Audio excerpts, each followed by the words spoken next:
And we're live. Welcome to the Lakers Outsiders. I am still fighting extreme lag on my laptop.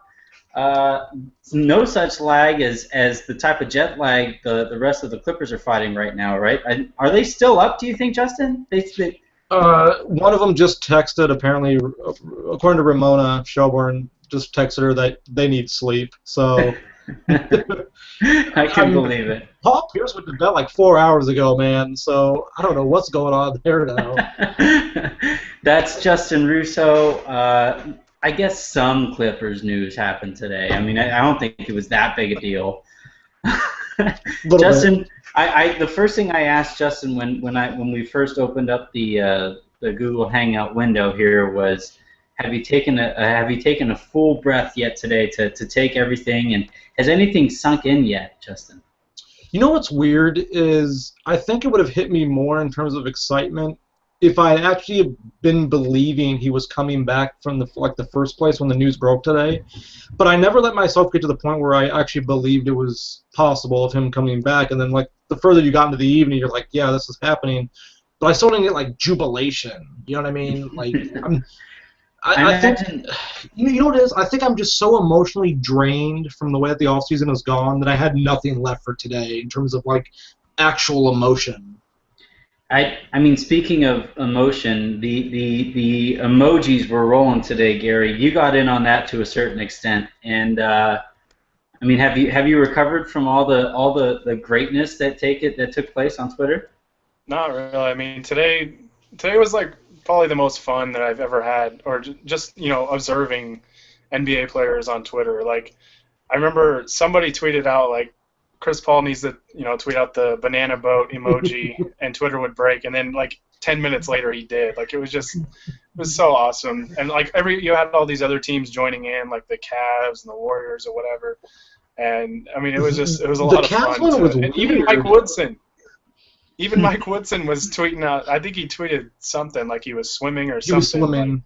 He was swimming, yeah, it was just like what? which totally doesn't make sense for Mike Woodson, but all right. It's like we'll go with that. Well, I tweeted out a fake RT that of just like the letter O in honor of that goatee thing he used to have going on. That was like a perfect Oh circle. my god. I fake retweeted Paul Pierce with the wheelchair emoji. Oh, that was great. And, like no one caught on to it, but I don't really care because it was just great to me. That's all I cared about. Well, like, because that tweet was making its rounds, and then he like copy and pasted an emoji onto his timeline. So I figured I grabbed the actual emoji and copied and pasted the image of the wheelchair that you sent out, Justin, and that got a few retweets. Just, Like let's be Paul real. Pierce, Paul Let's Pierce be won the day by losing the day. let's be honest. Paul Pierce probably uses a flip phone still. Yeah. Like that's the Paul Pierce. Like he's probably still using a Yes. Nokia flip phone with the little push to talk. What was it, Nextel? Nextel. Yeah. There we go. He has to like Yeah, he has pull up. the Motorola Razor. Yeah. I used to have one of those. That was the phone back in the day. Hey Paul, you gonna tweet something? No, man, I'm playing Snake. I've been there. I've been there with the snake. Yeah, so I guess I was gonna do this later in the show, but I wanted to give a round of applause to everybody on Twitter because, like Gary said, that was probably the top day of NBA Twitter that we've ever had, and that's including that random like video game thing that went viral all over NBA Twitter, and that's in. I honestly I can't think of anything better than today. I can't think of anything better than so. Well done, guys. Well The done. only thing I kept thinking about today was this is wild. Like this is like because I've had tweets in the past like 2015 NBA is beyond ridiculous, and today was like the epitome of stupidity and ridiculousness. Yeah, It's, it was incredible. It was. I mean, it's a soap opera. Like Yeah. it really is. This was as the world turns, but in Houston with DeAndre. Like so as the DJ turns, like you know. or like if we're talking about things with world-esque circumferences, we're talking about as the Glenn Davis turns. As the Steve Ballmer's oiled up head turns. Exactly. Yeah. But Today yeah, was a day. Today was a day. it was. I'm not. Like there was a bunch of people I saw tweet out like, I can't believe this app is free. Twitter, this app is free, and that summed it up perfectly because I was literally my gauge for how funny something is if you're sitting at home and there's nobody around you and you're still laughing out loud. I was sitting here by myself in my house, my cat sitting right next to me, looking at me like I was some kind of psycho, laughing my ass off like every 25 seconds at some new tweet. I had a tweet today get like over 100 retweets, and it was the most basic tweet I think I had all day, which was like, what do you want to bet LeBron told Chris to go get DJ? Like, do you love him? I don't know. Yeah, you love him. Go get him. It's like somehow I got 100 retweets. And it's like, I guess people like equated that to like real life experiences and shit. So it was like okay, like yeah, basic tweet, man.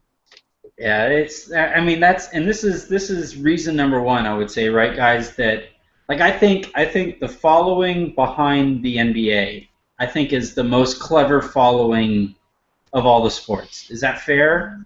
Or is soccer there? I think soccer might be the next closest.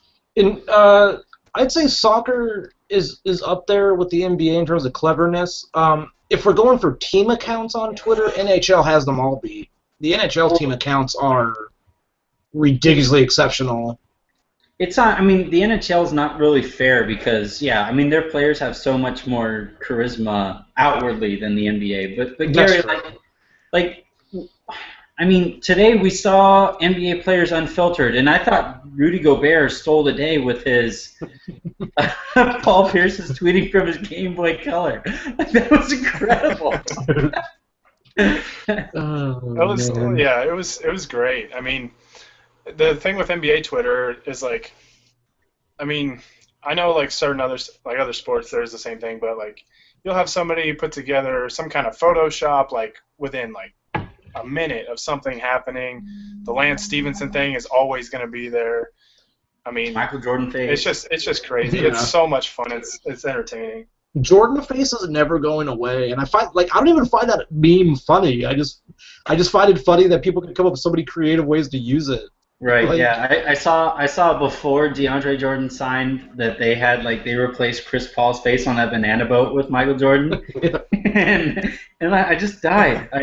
And I'm like the opposite of clever on NBA Twitter. Like I will pat myself on the back for my planes, trains, and automobiles tweet with the emojis. Like I'll take credit for that one. That was the first thing I asked about today. That was the first thing I asked about today. And then you showed me the tweet. I was like, all right, we're done here. Today's already great. But the NBA players joining in and the teams. I don't know. I was I got kind of lost by the teams joining in. I thought their tweets were kind of obvious.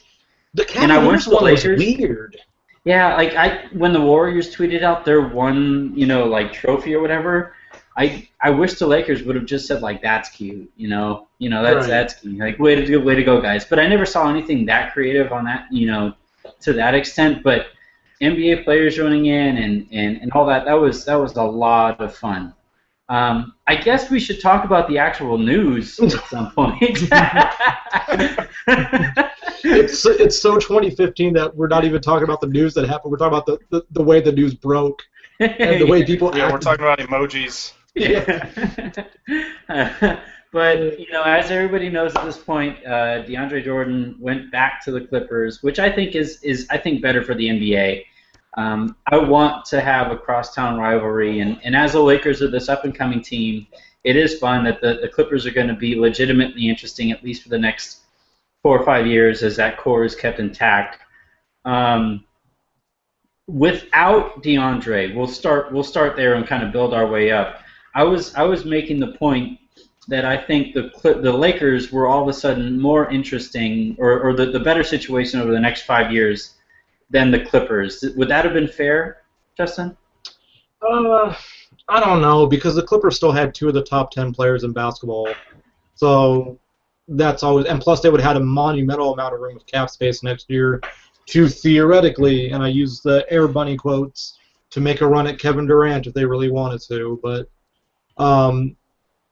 it's all in the Lakers situation. It's not bad. It's never bad to have young talent that's exciting. Mhm. Like people want to see young talent that's exciting play. For goodness sakes, look at Minnesota. Everyone wants to see Wiggins, Levine, and Karl Anthony Towns. Oh man, that's gonna be so much fun. That team has stupidly young talent, especially if you throw in like Shabazz Muhammad and guys like that. But that's for another day. But if I had to look at it for the next 5 years, for the win now situation, Clippers. For the future, Lakers. And I think that's kind of like a wash at the end of the day. Right. And Gary, where would you side on that? I would say right now I would side with the Clippers just because they have the established stars, and with the Lakers, like the young talent, I mean, it's kind of why they couldn't sign like any big time free agents this summer is that it's so unknown right now. You know, Clarkson looked really good last year, and you know he's a gym rat, so I trust that he's going to continue to improve. And we've heard good things about Randall and Russell, but you know we kind of need to see them on the court before we really judge. So.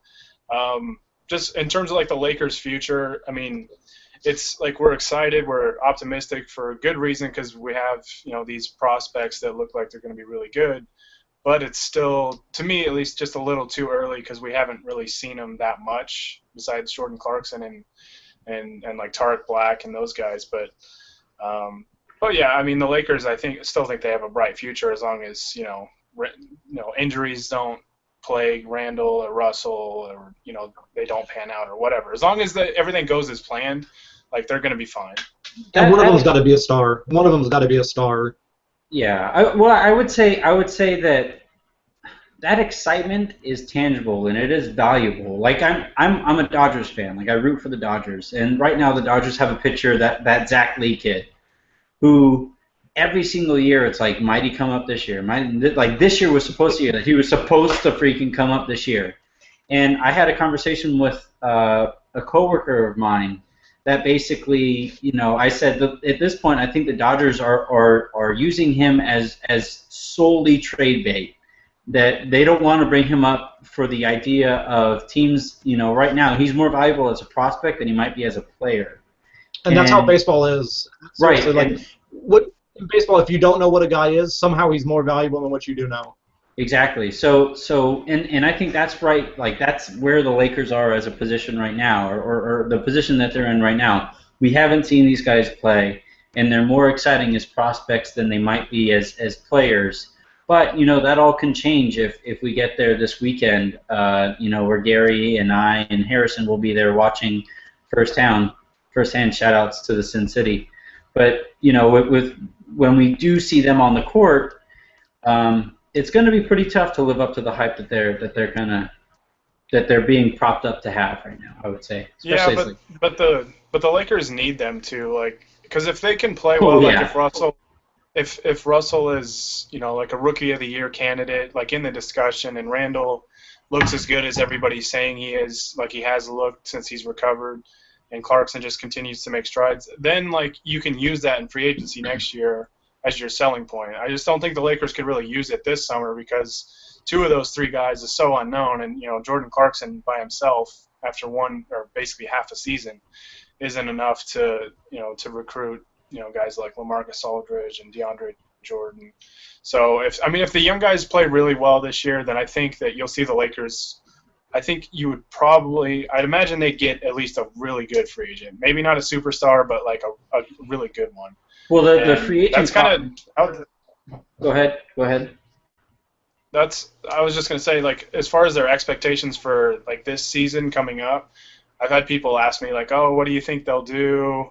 And honestly, like, it all depends on the youth. It depends on how they play. Like, if they play better than expected, they could be a fun, exciting team, and who knows how many wins they'll get. But you can't really count on that, because like even Wiggins kind of started out slow, but then he really progressed as the season went along, and that's kind of all you can hope for with these guys. Yeah, James Posey was better. Rick Bucher. No, but it's kind of interesting. The Lakers and the Clippers have some parallels here. You guys are where the Clippers were before Chris Paul. Basically, I don't know if you guys remember this, but like the Clippers made a really strong run at LeBron James. I think they finished second or third in his free agency battle that year when he went to Miami. And the one thing that always kept coming up with free agents that year when they were going after like LeBron James and other guys was, okay, you have Blake Griffin, but he hasn't played. Like Right. he missed a year. Right. And that's kind of like the Randall thing. And at least the Clippers had Eric Gordon, but in a weird way, you kind of look at D'Angelo Russell like a little bit like Eric Gordon, which is these guys who can pretty much do everything as a lead guard and all this stuff, but they're not proven yet. And free agents want to, like guys like Aldridge and stuff like that. They want to go to a team that has guys that can help them win now. Yeah. I always thought the LaMarcus Aldridge, conversation, while fun and exciting, and when he was, the Lakers were rumored to be up at the top of his list was great and all, but I thought it was kind of asinine. Like it was never going to happen. This dude's he's entering the twilight of his prime, right? Where he's not going to get any better as a player, I don't think. And here's what he is. Right, and if I'm Aldridge, I'm like, you know what? You guys are on a 6-year plan, and I have maybe 3 or 4 years left in my prime. The timelines just didn't match up. But I wanted to get back to the DeAndre thing though, and how would you compare this, Justin, to the veto that occurred? I don't even want to, I was what, 4 or 5 years ago? Was it 4? 4 years ago, 2009. 4 years ago, yeah. So how would you compare today to the veto? I think it was different. I don't compare it to the veto. I compare it more to what Elton Brand did in free agency, where Elton Brand told the Clippers he was going back. And so the Clippers went out and they signed Baron Davis because that was going to be their big two, because they were operating under the impression that, hey, Elton Brand, our franchise player's coming back. We get Baron Davis. He gets the help he wants, et cetera, et cetera.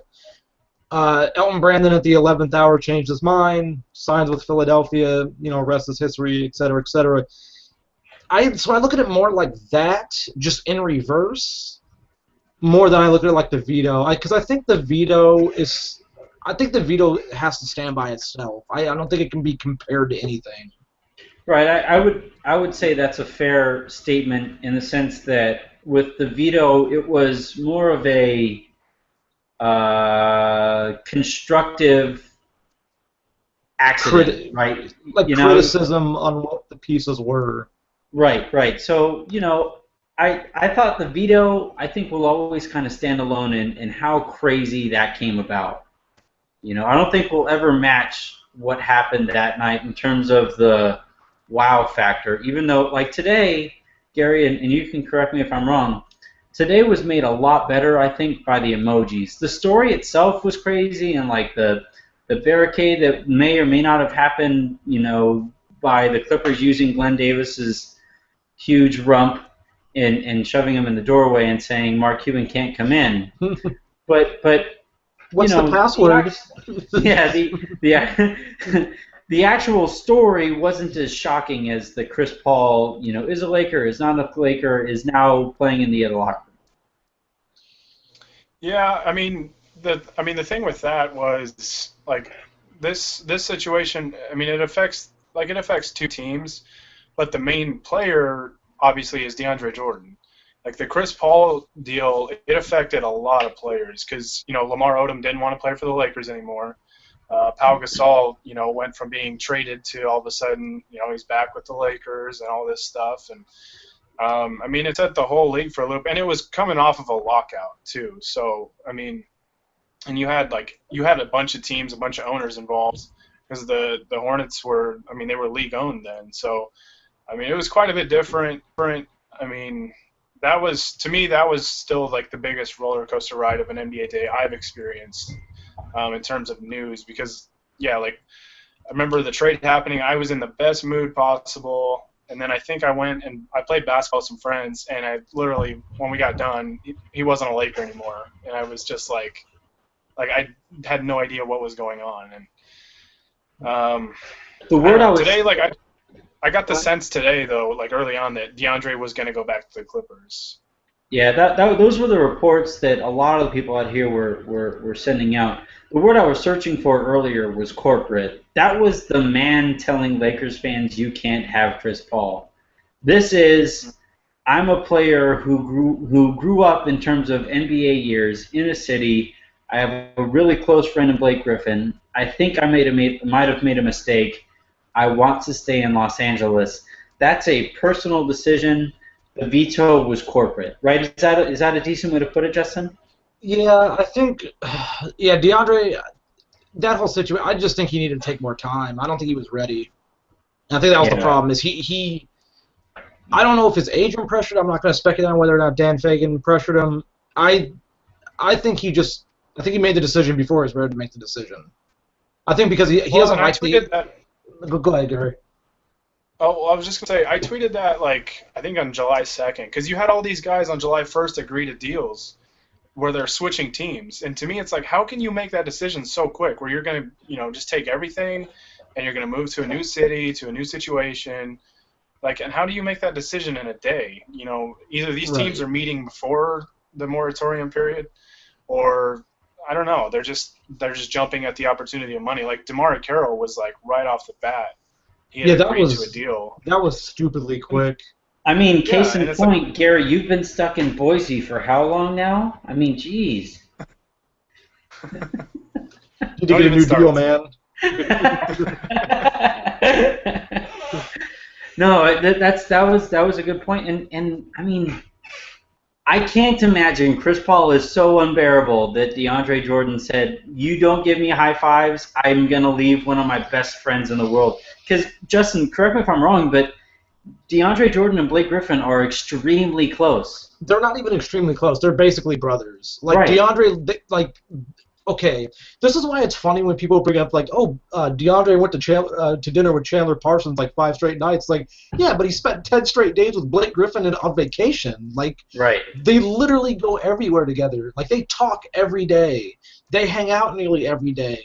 They're basically I mean, come on. I don't even, if they're not related by blood, but they might as well be, Right. So, I mean, it just seemed weird. When people made a big deal about Blake Griffin not showing up for the meeting, the first meeting or whatever, it was why? They see each other all the time. Does he really need him in there? Oh, yeah, you know that they've been in constant contact, whether it's through text messaging, calling each other, whatever. Right. I mean, I don't know if I'd go that far, though. I don't know if I'd go that far to where it's not a big deal that Blake isn't in the meeting. If I was DeAndre Jordan and I was about to make one of the biggest decisions of my life, I'd want that guy there. But I think the Clippers went at it about in a corporate way, which was very we're just going to go with our upper people and we're just going to talk to them, et cetera, et cetera.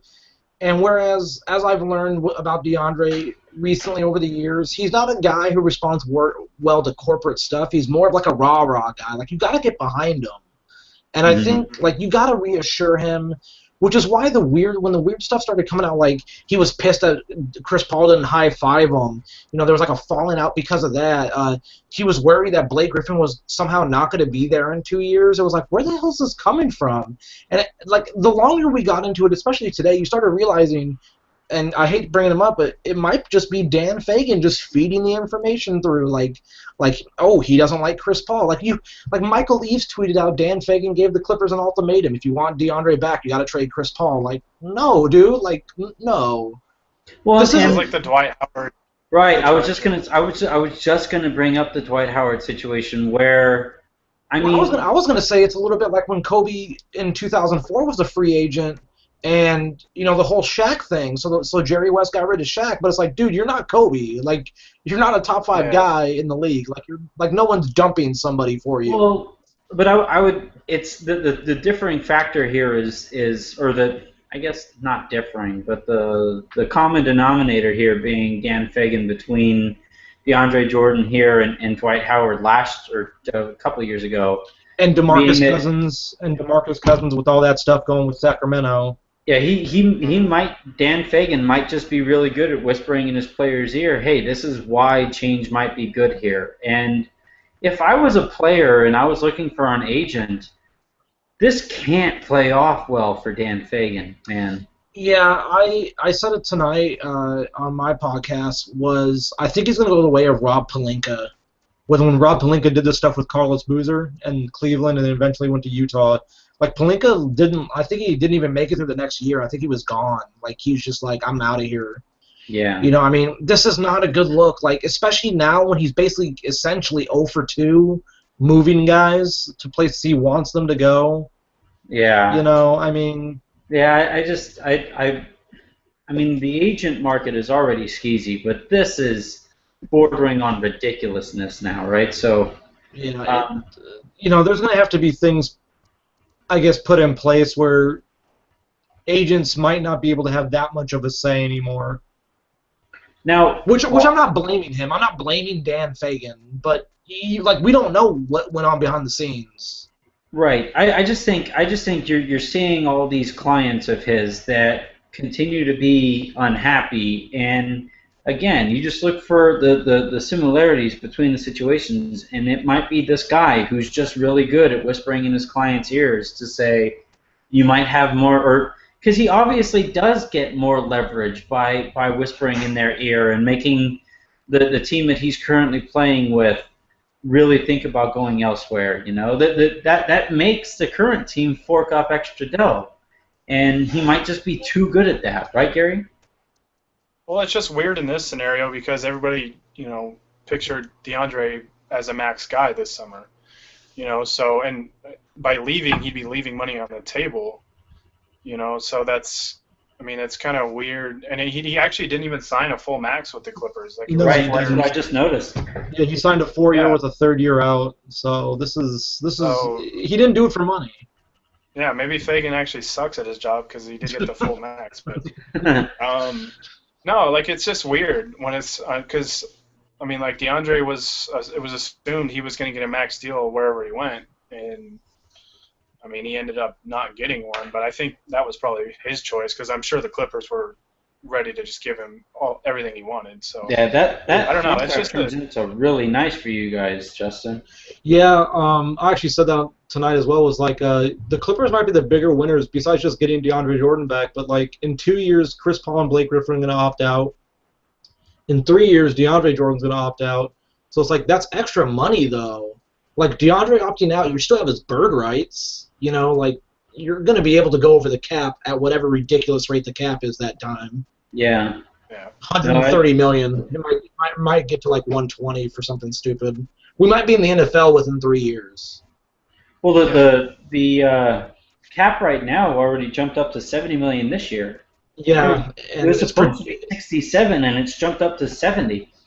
It's projected for 90 next year, which since this went up 3 million, you never know. It might go up to 95 next year. Yeah, very easily. Right.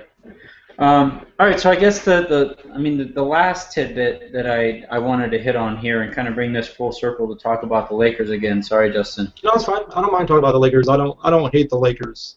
But you have this. I am in a good mood.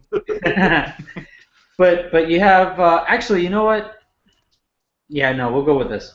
So you have the DeAndre Jordan, situation, and he was going to be a Maverick, and they, because they were going to get DeAndre, they had no reason to pursue a Roy Hibbert trade. If you're Indiana, right, Gary, like you have to try to force the Lakers to sweeten the pot now, right? Oh yeah, like even if you don't intend to back out on this deal, you at least like make it sound like you're, talking to Dallas, seeing what they're going to offer. Because Dallas at this point is either going to be desperate or like they, I guess, reportedly want to tank possibly. So I don't know, but yeah, like business-wise, if you're Indiana, you might as well just at least call the Mavericks and just say, hey, like what's your offer now? This and that, and then you relay that to the Lakers. So I don't know. I've seen a lot of people say like, oh, Larry Bird will look really bad if he backs out on this deal. But it's like, I think the thing we learned today is like, you can't expect anything. There's just so much that could happen. And he's a former Celtic. Any chance he gets to screw over the Lakers, he'd probably jump at the opportunity. So. Right. Justin, if you were Larry Bird, you would stick it to the Lakers, right? Because if I was Larry Bird, I'd stick it to the Lakers. If I'm Larry Bird, I do what's in the best interest of my franchise. That's just how you have to look at it from a business model. Like I think at the end of the day, you have to check emotion at the door as a GM.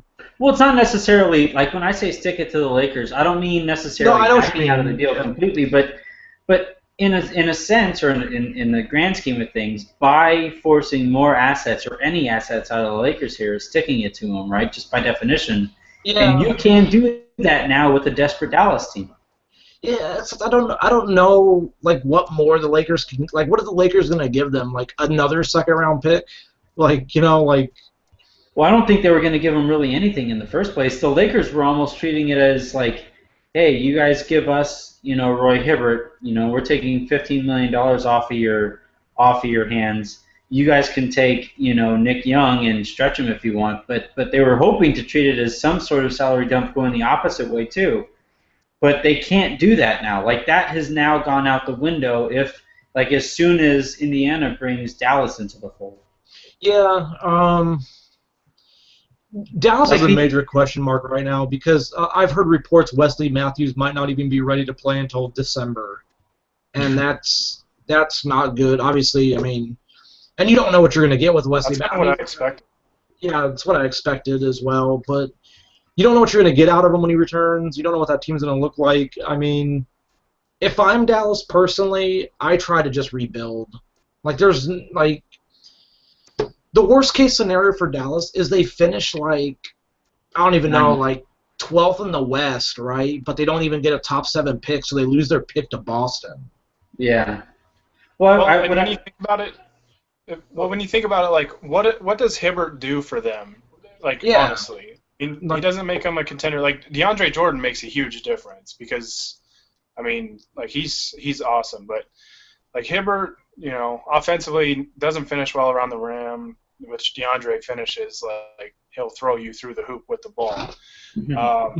But, like, DeAndre Jordan, my point is, he makes a much bigger difference than Roy Hibbert does. And, like, they get Hibbert, then it's like, yeah, they might be kind of competitive, whatever. But they're not going to be a title contender or anything like that. And the tricky part with them is they don't have their first-round pick this year. I think it's like top 7 protected because they traded it for Rondo last year, which Boston is really thrilled about.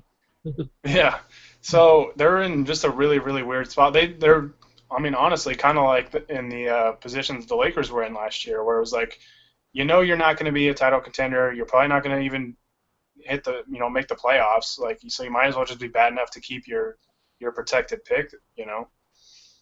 What really helped the Lakers tank to any Dallas Maverick fans watching right now?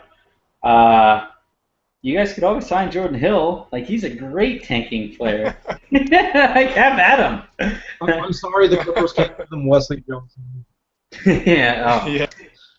Do a sign and trade for I was gonna say DeAndre Jordan for Wesley Johnson, but all of a sudden though, like I am one of the I'm at the top of the list as far as Wesley Johnson non-fans. But if he is like your second or third string small forward behind Paul Pierce, you can cope with that. Like he can fill that role. You can cope, and I mean, obviously this is going off a little bit. I mean, I'm wondering if the Clippers use him almost like a small ball 4 off the bench. That's how D'Antoni used him. Yeah, like if you really want to go small with Lance Stevenson at the 3 and Austin and Jamal, if you still have Jamal, which you might not, but nobody knows. No, I'm not sure you will. The thing with Wesley, you got to just march Wesley Johnson out there, tell him, okay, 2 straight possessions, I want you to shoot it both times, and if you make both, I know you're going to be on today, and if you miss both, you're not playing the rest of the game. Because that's how he is. Like, he'll have games where he's 7 of 10, and then he'll have games where he's 1 of 11. Like, he's just so inconsistent. Yeah. Hey, man, we have Jamal Crawford. I've lived through it. And if he ever dribbles, like you're never allowed to play for a week. You're suspended for a week. I remember the other day I posted the stats about him. I think it was like he shot like 39. No, he shot like 46% on all shots when he didn't take a dribble. But it was like I didn't post it when he did. I think it was like 33% when he did take a dribble. It's like, no, dude, like please don't dribble. Yeah, when he dribbles, it's either going to be a turnover or a long-range jumper. Like there's a long-range contested jumper. He's really good at turning uncontested 3s into contested long 2s. He's one of Byron Scott's favorite players ever, probably. Hey, man, that's what Karan Butler did, though. At least He's Karan good would for an make air the ball occasional one. Yeah. Yeah. every damn game. Yeah. So do you see any other ripple effects that kind of come about from this? Because like with Chris Paul, with the veto, we're even still seeing the ripple effects from that move, and that was in large part to the point that Gary pointed out, the number of players that were involved in that trade, and eventually the lottery pick that wound up going to New Orleans because of that, because there was no chance in hell that wasn't connected to the Chris Paul thing. Oh yeah, Anthony Davis doesn't end up in New Orleans if not for the Chris Paul trade. Oh no chance in Which is hell. funny because people like this is obviously like the thing, but it's like, can we really say New Orleans lost that trade? No. Yeah, they made No. out quite well. Yeah, no, they wound up with And the they might have the most valuable made out player in the even league better. right now. They might have made out even better if they had actually, from what I had heard, that draft, they had a reported offer from, I believe it was Detroit. No, not Detroit. God, who picked right above Detroit that year? I'm sorry. I don't know, but they had the opportunity to move up one pick ahead of Detroit for the opportunity to possibly select Andre Drummond, and they just didn't do it. Oh. Because they would have gave up like number 10 and like a second-round pick and moved up. Like from that point on, like their slogan would have been "that front court though." It would have been like nuts. Forever. No, we got remember what was it? We got excited when they had Anthony Davis and Nerlens Noel for that split second. Right. Oh yeah. Oh man. You know, and then you found out it was How Drew did Holiday going, and it's like, oh, okay. All right. But yeah, the ripple effects of DeAndre. Wes Matthews, I guess, reportedly said that he's sticking in Dallas no matter what. He's not. He wasn't going to turn down $15 million a year coming off Achilles. Well, he did. Well, he did from Sacramento, but Yeah. that's Sacramento, and B, that's not Texas. He's from Texas. That's a good point. So you have that going into it. I really don't think I really hope this is more hopeful thinking than anything, wishful thinking than anything, but I don't think this affects the Hibbert situation at all. Can you think of any other ripple effects that might come about because of DeAndre Jordan changing his mind? I mean, the only teams I can think of are the Pacers, the Lakers, the Mavericks, which honestly is a lot because of one guy. But I don't know. What about the Knicks and Robin Lopez? Yeah, that's a good point. What are you thinking there, Justin? Yeah. Because Robin Lopez went to the Knicks because he thought DeAndre was going to Dallas. Okay. And maybe now Robin Lopez is in play for Dallas? Well, all right. Is there a huge difference between Robin Lopez and Roy Hibbert? A huge one. I'd rather have Lopez. Well, obviously, but like, is there a huge difference? I don't think there is. I don't think it's.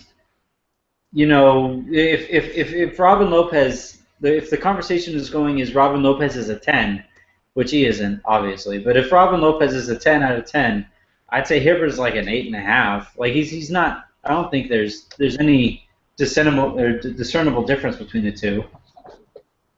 Well, in that scenario, I would honestly rather have Hibbert just because if he doesn't work out, he's off the books in a year.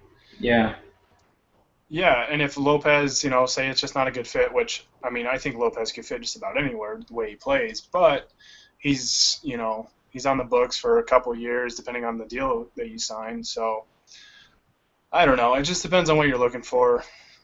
Right, so I don't think anything else changes. Like, honestly, I don't. I don't think anything else changes from the ways that teams were agreed upon deals with some guys, or I shouldn't even say agree, ironed out deals with guys over terms. The only one, realistically, maybe the sign and trade with, or just the sign or the trading of Roy Hibbert, maybe. But even that's like, I'm not entirely certain of. I still think Indiana deals with the Lakers. I still think the Lakers want him, and I think it just goes through. I mean, I can't even believe I'm about to say this, considering the way that we've had with people being taken at their words. But I do take Mark Cuban at his word when he says, if we don't get DeAndre Jordan, we're tanking. Yeah.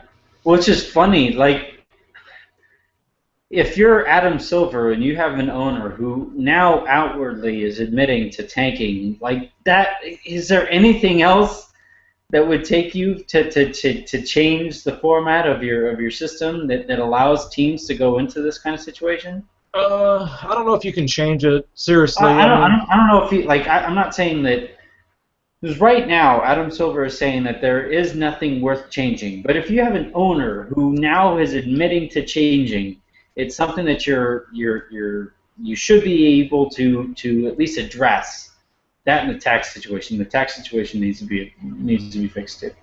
I think it can be addressed. I just don't think it's going to be dealt with before the Yeah. next collective bar. Like, I think we're headed for a lockout, at least partially.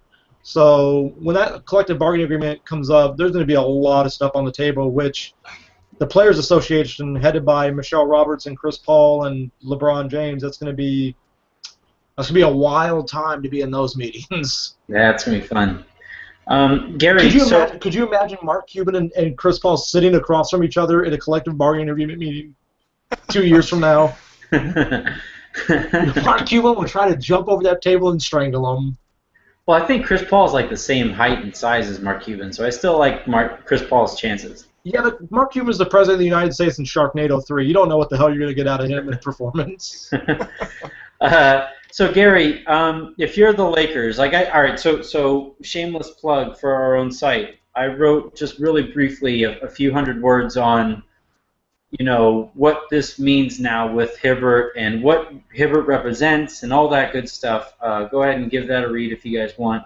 But Gary, if Indiana turns around and says, hey, we are now looking for an asset moving forward, maybe beyond a second round pick that we'll probably never get. Like if they say we want an actual second round pick, or like there's no chance the Lakers give up any of their young core for him, but still, like where do you draw the line there? Yeah, I mean, pretty much you just said it. Like, if it's an unprotected second round pick, so be it. Like, I mean, you just like if you're the Lakers, you just can't afford to miss out on this guy because this was like, I mean, this was really a good way to salvage their free agency because they had missed out on everybody that they went after, and I mean, you've got to just do what you have to do to get this guy, but kind of like you said, there is a line that you can't cross. Like the three young guys, Randall, Clarkson, Russell, those guys, there's no way in hell. Like those are even in the discussions. Like, I mean, I wouldn't even throw in really any of the young guys. I'd just say, look, you want to get rid of his salary, we're willing to take on all $15 million or whatever. Like, just we'll give you a second round pick and call it good. I wouldn't give up anything really. What do you mean by any of the young guys? Like not aside from the big the big three, but like I guess like okay, you wouldn't give up Tarek Black? I'd give up Tarek Black. I wouldn't. I'm really high on Tarek Black. I'm really high on Jabari Brown. I mean, Sacre? Would you give up like some of the Sacre? other guys? No, Really? They can have Okay. Sacre. They're gonna have Sacre. They can have Nick Young, those guys. But like Brown and Tarek Black, I'm really high on those two. Like I think Jabari Brown? I am. I was really impressed with him last year, and I think he's got a future as a solid rotation player in the league. Man, if they asked for Jabari Brown, I'd make that trade. I'd make it sound like it was a really tough decision, but I'd give up Jabari Brown. Justin, Well, do you? the thing is though, you're giving up a young piece for probably a 1-year rental, and that's Right. and it's a young piece at a cheap deal. But it's a young piece who is non-guaranteed anyway, right? So there's a scenario, albeit unlikely, that Jabari Brown doesn't make this team heading into next season. Well, I think he's going to be on the roster, and I think if you trade him though, him and Clarkson are like best friends. I mean, how's Clarkson going to feel about that? I guarantee you he wouldn't be happy about it. So, I mean, there's a lot of dynamics. But now you're talking about appeasing A somebody. rookie, basically. Right, it'd be one thing if it was like Kobe's best. Well, not Kobe's. It'd be one thing if it was like the Lakers don't even have somebody like that. Well, for the Clippers, right? For if you're Blake Griffin and the Clippers just let DeAndre Jordan go over to Texas. Like, that's something that you can't let happen because those guys are really close, and because Blake Griffin is going to be a cornerstone moving forward for sure. You can't think of it the same way with Jordan Clarkson. No, but I mean, I'm not saying that like that's the reason why I wouldn't do it. I mean, I'm just saying that's kind of added incentive because right now, like your future hinges on Clarkson, Russell, and Randall. So you want to make those three guys as happy as possible because you don't have anything else. Like Kobe's gone after this year probably, and then what else do you have? I didn't say that. I was waiting for you to say hopefully because I was going to say hopefully if you didn't say hopefully. But I don't know. Justin, from an outside perspective, we are on the Lakers Outsiders podcast. From an outside perspective, how do you think of, like where would you draw the line as far as to give up or to get Roy Hibbert? I would draw the line at anything over my best 5 players, which would have to be Randall.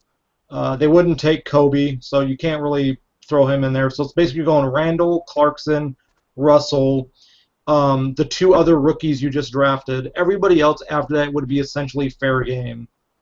See, I would throw in a guy like Nance. I mean, I'd be happy to throw in a guy like him, but he was a first-round pick this year, though.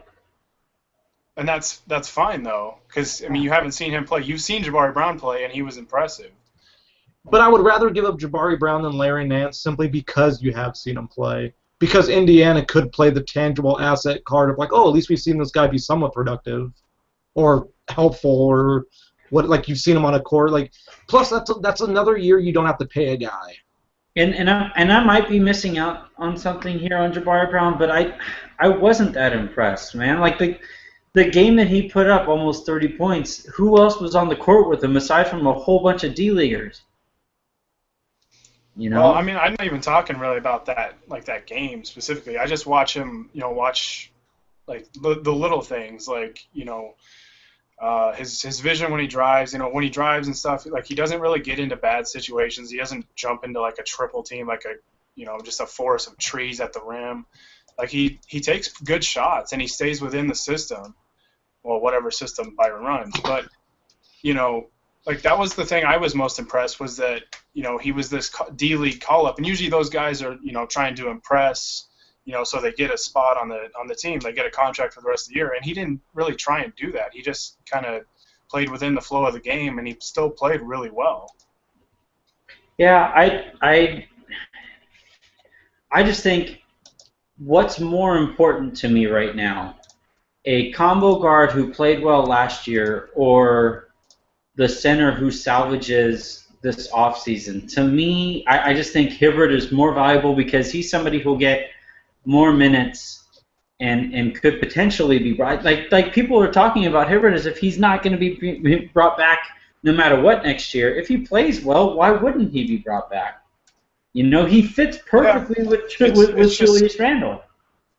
Oh, I know, and I completely get that. I hate the idea. I mean, and it depends on how you feel about these guys. Whether it's Jabari Brown, Tariq Black, whatever. If you're not that high on them, of course you're going to deal them away. But Eric Pink has told me on Twitter like that the Lakers are really high on Jabari Brown. So I just couldn't imagine like them throwing him in this kind of deal because it's a young player at a cheap contract that you can control for possibly a 1-year rental. And the thing with Hibbert, it's kind of like I said with Dallas. It doesn't make us title contenders. It doesn't make us, a solidified playoff team or anything like that. So I don't know. It's tough. There's a lot of things that go into it on both sides. I get where you're coming from, though. To that argument, right? The fact that it is a tough decision to make, doesn't that speak more to the fact that that's something Indiana would want in return? Right? Like if it was somebody we were like, fuck it, throw him in, then Indiana wouldn't want that guy, right, Justin? Like that's not how trades work. Yeah, but I also think Indiana knows. Like I don't think Indiana wants guaranteed salary back too. Like that's the one thing. I think Indiana's trying to keep their profit, or not their profit, excuse me, their expenditures low so that basically their profit returns on like an Ellis deal or higher. Right. So basically you're able to limit the salary you're taking in order to build elsewhere. So I'm not necessarily certain Indiana would take back a player as much as they would something that isn't guaranteed. Yeah. And to be fair, before I get killed on Twitter for this, I'm talking about Jabari Brown and like an unprotected second-round pick, not just Jabari Brown straight up. I think like giving up multiple assets for a guy that could be gone after a year. I don't know. It's tough. Like I'm not really sold one way or the other. I'm just kind of trying to see it from the opposite perspective. Right. And at the end of the day, like all this could be for naught if, like we mentioned earlier, Dallas isn't interested in Roy Hibbert, and that leverage just went out the door for Indiana. Mm-hmm. Like that's the conversation is over. It's all right, so we're going to go ahead and wrap up here. Justin, I'm going to give you 30 seconds to expand on everything DeAndre means to the Clippers and how dire the situation would have been before to now how positive the situation is now as you guys look to be probably title contenders heading into next season. Yeah, okay. There's all the stuff you see on Twitter. People are like, oh, the Clippers still aren't going to win a title no matter what, still not going to make it past the second round, etc. with DeAndre Jordan. It's like, yeah, they weren't going to do it without him, though. Like, the fact that they have him greatly increases the odds that they do. Not having him is a huge blow. I'd rather have him than not have him. And that's the big thing here is I'm glad he came back. I'm not happy it was under the circumstances that it happened. I feel literally terrible for the way that it was happened for Dallas and Dirk Nowitzki and some of their fans. They didn't deserve the way it happened. But it happened, and it's legal, and it sucks. And I'm happy that he came back. I'm not happy about the circumstances, but he means so much to the team. And their ceiling for the season, instead of being about a year, it went up to a year again. So we'll see. I'm curious to see what happens with the scheduling and the breaks in the schedule and all that stuff. Because Clippers Mavericks got to be Christmas Day or opening night. It's got to be something. It has to. No, opening night while the wounds are still fresh. You think opening night, or do you think I could see Mavericks Clippers in LA on opening night, but I could see Clippers at Mavericks on Christmas Day. No, I think if I'm setting up the schedule, I'm having the Clippers open up in Dallas because that's the number one storyline from this offseason, right? It also depends on arena availability and all that stuff. So, or maybe not even opening night, but like the first TNT game of the season, right? Because I think that's what they did with Heat Cleveland, where they had Miami play in Cleveland to open up the TNT season, where they had all that going home crap for LeBron. I think you have the opposite of that with DeAndre playing in Dallas to have that work. All I know is today was wild, the season's wild, the offseason's been wild, the playoffs are wild. Everything's wild, man. It's I don't even know anymore. My head hurt from today, and it wasn't because I banged into the door. It was everything today has been nuts. I don't even know what to make of everything. I've eaten once today. I don't think I left the computer one time for 5 minutes, and I felt like that was an eternity. Nick Cannon thinks the NBA wilded out a little too hard today. Oh, my God. You couldn't go one show without a pun, could you? Nope. It was killing you to not make a pun all day. I stand by that pun, too. I'll take it. Oh, my God. You know what's funny? I had more fun on Twitter today, and I didn't know what was going to happen. Yeah. No, Twitter was incredible. The show, I hope people think, was something close to incredible. But we saw it earlier, man. Or you said it earlier. It was like a soap opera. It was as the world turns, and you never know. I mean, last year I dubbed that the Clippers had a secret soap opera called "As the Rivers Flow," and so this is like just another episode. And I tweeted out a picture just now. It was a meme someone made of Doc Rivers holding up the newspaper, he was holding up the Dewey defeats Truman newspaper, and it said Dallas signs Jordan. So this day has been a day. It's been fun. It's been a lot of fun today. I'm sorry for Mavericks fans. I really am. As someone who's been there, no franchise deserves what happened today. But business is business, I guess. I don't feel really bad for Dallas fans because I'm fine Yeah, with I don't feel bad for Mark Cuban. Yeah, I he's don't gonna feel be. bad for Mark Cuban. I I feel finished. bad for Dirk. I finished my article today with something along the lines of Mark Cuban's drunk anyways off of Avion, and like I Yeah. wish like the Clippers, like if the Clippers Twitter was up to par, they would have just played that clip of Dirk saying it's over, let's go home, let's go home. What was it? Oh my God. Did you see Deadspin today? No, I haven't. I've been focused on Twitter and only Twitter. Apparently, maybe, possibly, perhaps, drunk Mark Cuban ruined it for the Dallas Mavericks. What? If you go on Deadspin and try to look up the story of drunk Mark Cuban at a bachelor party, Blake Griffin, and a bunch of people were at a bachelor party, and he was dancing right after signing or getting the agreement from DeAndre Jordan. And apparently, he and Blake Griffin had a heated discussion where I guess drunk Mark Cuban started airing out exactly why DeAndre Jordan left the Clippers. Oh, So perhaps, speculation, maybe drunk Mark Cuban sank that ship. that's awesome. That's really good Would stuff. that not be the most ironic thing ever if Shark Tank himself got eaten up by his own words? Yeah. Gary, we were challenged, or I challenged Clipper Central to a fight today. Are you geese ready to go? I told you they're already en route. Good stuff. Good stuff. All right. Well, on that note, and seeing as I guess Clipper Nation is as strong as it's ever been, I have to go prepare for the fight that will be Clippers Nation versus Lakers Outsiders, which we're going to be a little outnumbered. We might be about 10-1 or something like that, but we're gonna handle business. Gary's geese are gonna come to the rescue, and this is an interesting way to end this podcast. I will never doubt the devil spawn animals from Australia.